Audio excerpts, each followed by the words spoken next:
Right now, somewhere in America, a beverage factory is crushing enough watermelons in a single day to fill dozens of tanker trucks with juice. Not slices, not fruit cups, juice. Millions of bottles every year. And yet, watermelon juice has a problem that orange juice doesn't. A big one, because watermelons are already more than 90% water. Think about that. Most fruits contain valuable sugars, acids, aromas, and concentrated flavors. Watermelons are mostly water, which raises an obvious question. If the fruit is already mostly liquid, why is commercial watermelon juice so difficult to make? The answer lies inside every bottle. Because fresh watermelon juice is unstable. Very unstable. Leave a glass sitting on a counter and you'll notice something strange. The bright red pulp settles. The liquid separates. The flavor changes. The aroma fades. And within a short period of time, it stops tasting like the watermelon you just cut open. Now imagine trying to sell that product across an entire country. Imagine harvesting watermelons in California, Texas, Florida, or Arizona, and delivering the juice to supermarkets thousands of miles away. Suddenly, making watermelon juice becomes far more complicated than simply blending fruit. Factories must fight separation, oxidation, color loss, microbial growth, and one of the shortest flavor lifespans in the entire juice industry. But here's the part nobody tells you. The watermelon in your bottle may have traveled through optical sorting systems, industrial crushers, high-pressure filtration equipment, flash pasteurizers, and laboratory quality control programs before it ever reached your refrigerator. The label says watermelon juice. The factory tells a much bigger story. And that story begins in a field filled with giant green fruits that farmers spend months growing for a single harvest. Because before a bottle can be filled, somebody has to decide the perfect moment to pick a watermelon. And getting that wrong can ruin everything. For most of human history, nobody bought watermelon juice. They bought watermelons, huge ones. The kind you cut open at family picnics. The kind that showed up at county fairs, summer barbecues, and 4th of July celebrations. Watermelon wasn't a beverage. It was an event. A fruit so large that one was often enough for an entire family. And for centuries, that's how people consumed it. Fresh, cold, straight from the rind. The story begins thousands of years ago in Africa. Wild ancestors of modern watermelons grew in some of the harshest environments on Earth. Unlike many fruits, these early melons weren't prized for sweetness. They were prized for water. In dry climates, a watermelon was essentially a natural canteen, a living reservoir. As trade routes expanded, watermelons spread across the Middle East, Asia, and eventually Europe. By the time it reached North America, it had already undergone centuries of selective breeding. Farmers gradually transformed it into the sweet, juicy fruit we recognize today. And that's where the irony begins. Because the very thing that made watermelon popular also made it difficult to commercialize. Water. Lots of it. A modern watermelon can contain more than 90% water. That's wonderful if you're eating it fresh. It's a challenge if you're trying to build a beverage industry around it. For decades, juice companies focused on fruits that were easier to process. Oranges, apples, grapes, cranberries. These fruits offered stronger flavors, longer shelf life, and more stable processing characteristics. Watermelon remained mostly a seasonal fruit, something people enjoyed during summer, not something they drank year-round. Then consumer preferences started changing. People wanted beverages with fewer artificial ingredients, lower acidity, natural sweetness, functional health benefits. Suddenly, watermelon began attracting attention. Researchers discovered that watermelon contains lycopene, the same antioxidant responsible for the red color of tomatoes. It also contains citrulline, a naturally occurring amino acid associated with athletic performance and circulation. Health-conscious consumers took notice. So did beverage companies. What had once been a backyard fruit was becoming a premium ingredient. By the early 2000s, specialized watermelon juice brands started appearing in supermarkets. At first, production volumes were small, but demand kept growing. Fitness enthusiasts liked it. Natural food retailers liked it. Consumers looking for alternatives to sugary soft drinks liked it. And that's when factories faced a question nobody had solved at large scale before. How do you turn one of the most fragile fruits in the world into a bottled beverage? Because watermelons don't behave like oranges. You can't store them for months waiting for processing. You can't rely on natural acidity to protect the juice. You can't simply squeeze them and expect the flavor to survive. Everything moves faster. The harvest, the processing, the bottling, the distribution. And it all begins in the fields. Unlike oranges that grow on trees, watermelons grow on sprawling vines stretching across acres of farmland. Farmers spend months managing irrigation, sunlight, soil nutrients, and pollination. Each watermelon represents weeks of growth, and knowing exactly when to harvest is part science, part experience. Too early and the fruit lacks sweetness. Too late and texture quality begins declining. Farmers monitor sugar levels constantly. Many use refractometers to measure Brix levels, just like citrus growers. The difference is that watermelon offers a much smaller margin for error. The perfect harvest window can be surprisingly short. Miss it, and the entire batch may lose value. When harvest finally begins, the fields transform into a race against time. Workers collect the melons, load them onto trucks, and send them directly to processing facilities. Because once the fruit leaves the field, the clock starts ticking, and every hour matters, especially when you're trying to bottle a fruit that's already mostly water. At first glance, making watermelon juice sounds easy. Cut the watermelon, blend it, pour it into a bottle. Done. That's exactly how most people imagine it. And that's exactly why most people would be shocked by what actually happens inside a commercial watermelon juice factory. Because when you're producing millions of bottles a year, simplicity disappears fast. The process begins long before a single drop of juice is extracted. Truckloads of watermelons arrive from farms throughout the growing region. Some facilities receive hundreds of tons of fruit every day during peak harvest season. The melons roll off the trucks and enter the first critical stage: inspection. Not every watermelon is suitable for juice production. Some are underripe, others are overripe. Some have internal defects invisible from the outside. Workers and automated systems inspect the incoming fruit. Size, weight, color, surface damage. Everything matters, because one poor batch can affect thousands of gallons of juice. Once approved, the watermelons move toward industrial washing systems. And this is where things start getting serious. Watermelons spend months growing directly on the ground. Their surfaces collect dirt, dust, microorganisms, agricultural residue. Everything must be removed. Massive rotating brushes scrub the fruit while high-pressure water jets blast every surface. The process resembles an industrial car wash, except instead of cleaning vehicles, it's cleaning thousands of giant melons every hour. By the time the fruit leaves the washing line, it's cleaner than most people realize. Now comes the part everyone expects: cutting. But not by hand. Not even close. Industrial cutting machines use powerful blades to split the watermelons open at astonishing speeds. The thick green rinds fall away. Conveyor belts separate the red flesh from unwanted material. Within minutes, entire truckloads of fruit are reduced to piles of bright red watermelon flesh. This is where visitors usually stop and stare, because the sheer volume is difficult to comprehend. Thousands upon thousands of watermelons, all flowing continuously through the facility. The flesh now enters industrial crushers, massive machines that break the fruit into a thick slurry. At this stage, the mixture resembles a giant watermelon smoothie. Seeds, pulp, juice, fiber, everything mixed together.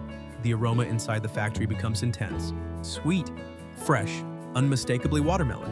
Workers often describe it as walking through the world's largest fruit stand. But the factory isn't trying to make smoothies. It's trying to make stable juice, and that requires separation. The crushed mixture flows into extraction systems. Powerful presses separate liquid from solids.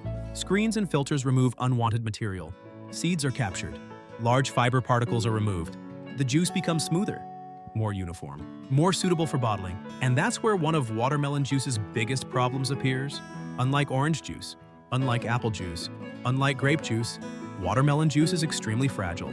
The beautiful red color comes from natural pigments, primarily lycopene, the same compound that gives tomatoes their red appearance. These pigments are sensitive. The flavor compounds are sensitive. The aroma compounds are sensitive. Even oxygen becomes an enemy. The moment the watermelon is crushed, oxidation begins. Slowly, silently, the juice starts changing. Flavor fades, color dulls, freshness declines. And that's why speed is everything. Factories move the juice through processing lines as quickly as possible. Every minute counts. Every delay costs quality. The filtered juice now looks incredible. Bright crimson, naturally sweet, refreshing. Exactly what consumers imagine when they think of watermelon juice. But appearances can be deceiving, because if this fresh juice were bottled right now and shipped across the country, most of it would spoil before reaching store shelves. The microorganisms might be gone after washing, but the juice still remains vulnerable. And that vulnerability creates one of the biggest challenges in the entire beverage industry.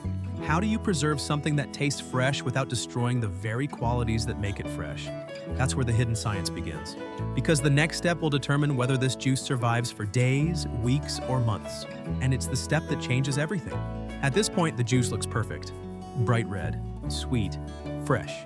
Exactly what you'd expect after cutting open a ripe watermelon. If you tasted it directly from the processing line, it would probably be one of the best watermelon juices you've ever had. But here's the problem. The clock is ticking, fast, because watermelon juice is one of the most unstable juices in the beverage industry. And the reason is hidden inside the fruit itself. Remember that a watermelon is more than 90% water. That sounds simple, but it creates enormous challenges. Unlike oranges, watermelons contain relatively little natural acid. Orange juice protects itself with acidity. Apple juice contains compounds that naturally help stability. Watermelon has neither advantage. Its mild flavor is part of its appeal. It's also part of its weakness. Low acidity means microorganisms can become a problem more quickly. Low acidity means preservation becomes more difficult. And that's only the beginning. The second challenge is separation. Anyone who has ever blended watermelon at home has seen it happen. Leave the juice sitting for a few minutes. The heavier particles sink. The liquid rises. The drink separates into layers. What started as a uniform beverage suddenly looks uneven. Consumers hate this, even when it's completely natural. People associate separation with spoilage. The product may still be perfectly safe, but appearance influences perception a lot. Factories spend enormous effort preventing or minimizing separation. Some brands gently homogenize the juice. Others carefully control pulp levels. Some use specialized processing methods designed to maintain a more stable texture. Because consumers don't just buy flavor, they buy appearance. Then comes the third challenge: color.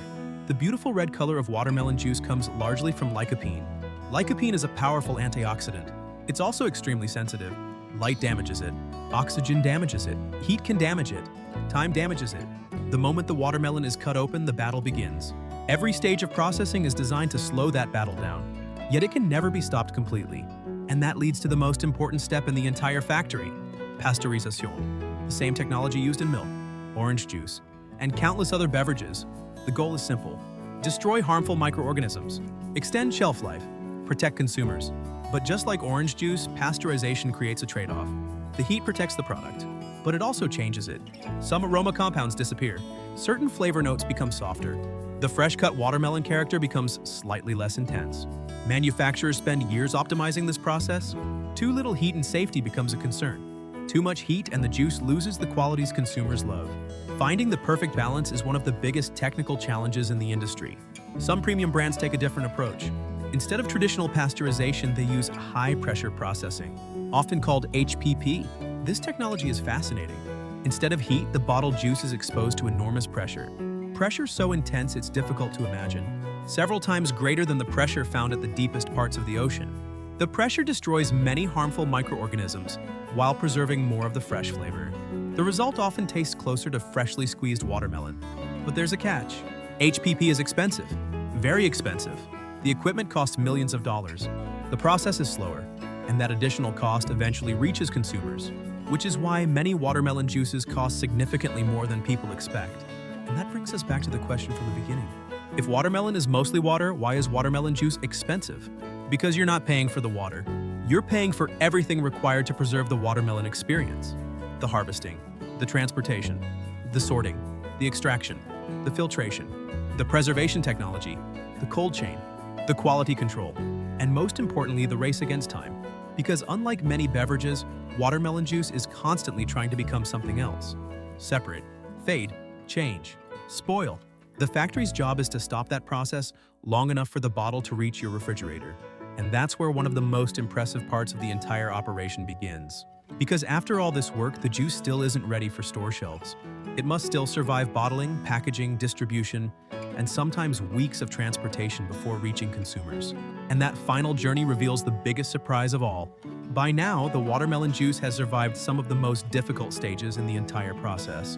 The fruit has been harvested, washed, crushed, filtered, stabilized, and preserved. The bright red liquid flowing through the factory looks ready to drink. But surprisingly, one of the most expensive parts of the entire operation is still ahead: getting the juice to consumers. Because unlike soda, unlike bottled water, unlike many shelf-stable beverages, watermelon juice is still fragile, very fragile. The processing line may have extended its shelf life, but the clock is still ticking, and every hour matters. The juice enters holding tanks designed specifically for food-grade beverages. Everything is enclosed, everything is monitored.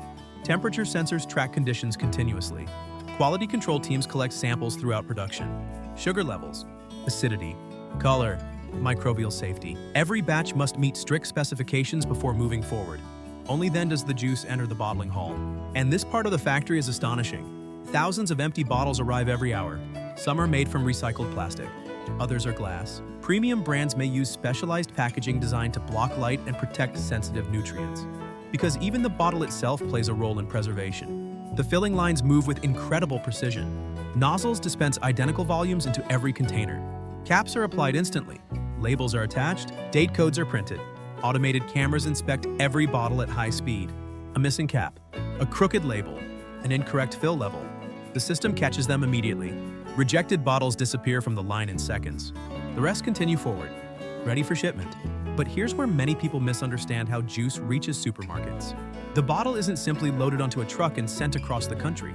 A massive logistics network takes over, and for watermelon juice, that network must remain cold, continuously. This is known as the cold chain. The cold chain begins the moment the bottle leaves production. Refrigerated warehouses, refrigerated trucks, refrigerated distribution centers, refrigerated supermarket storage, refrigerated display cases. Every link matters. If the temperature rises too much, shelf life declines. Flavor changes accelerate. Color degradation speeds up. Quality suffers. Some beverage companies invest millions of dollars annually simply to maintain this cold chain, because consumers expect the bottle they buy today to taste exactly the way it did when it left the factory. And that's harder than it sounds, especially for watermelon juice. Unlike orange juice, which benefits from stronger acidity and a longer history of industrial processing, watermelon juice remains one of the most challenging fruit beverages to commercialize at scale. Its flavor is delicate. Its color is delicate. Its texture is delicate. Everything about it is temporary, which makes its presence on store shelves surprisingly impressive. The bottle may sit in a supermarket for days, sometimes weeks, waiting for someone to buy it. And that's when the final chapter of the story begins. A consumer opens the refrigerator door, sees the bottle, places it in a shopping cart, brings it home, twists the cap, and pours a glass. Most people never think about what happened before that moment. They see watermelon juice, nothing more. But hidden inside that bottle is one of the most sophisticated preservation challenges in modern beverage manufacturing. Because the goal was never simply to make juice. Making juice is easy. The hard part is preserving the experience of eating a fresh watermelon. The sweetness, the aroma, the color, the refreshment, the feeling of biting into a ripe watermelon on a hot summer day. Factories spend millions of dollars trying to capture that experience inside a bottle. And that's the final reveal. The most valuable ingredient in watermelon juice isn't watermelon. It's time. Every stage of the process is a battle against time. Farmers race to harvest at peak ripeness. Processors race to extract the juice. Engineers race to preserve the flavor. Distributors race to keep it cold. Retailers race to sell it before quality declines. The entire industry is built around slowing down a natural process that never wants to stop. Because watermelons were designed to be eaten fresh, not bottled, not shipped across a continent, not stored for weeks. Yet somehow, through farming, engineering, food science, and logistics, companies have figured out how to make it happen. The label says watermelon juice. The factory tells a much bigger story. The story of biology, chemistry, technology, and a race against time that begins the moment a watermelon leaves the field. And now, every time you open a bottle, you'll know exactly what it took to get there. That's the process. We reveal how things actually work, one story at a time. If there's something you'd like us to explore next, let us know. Until then, trust the process.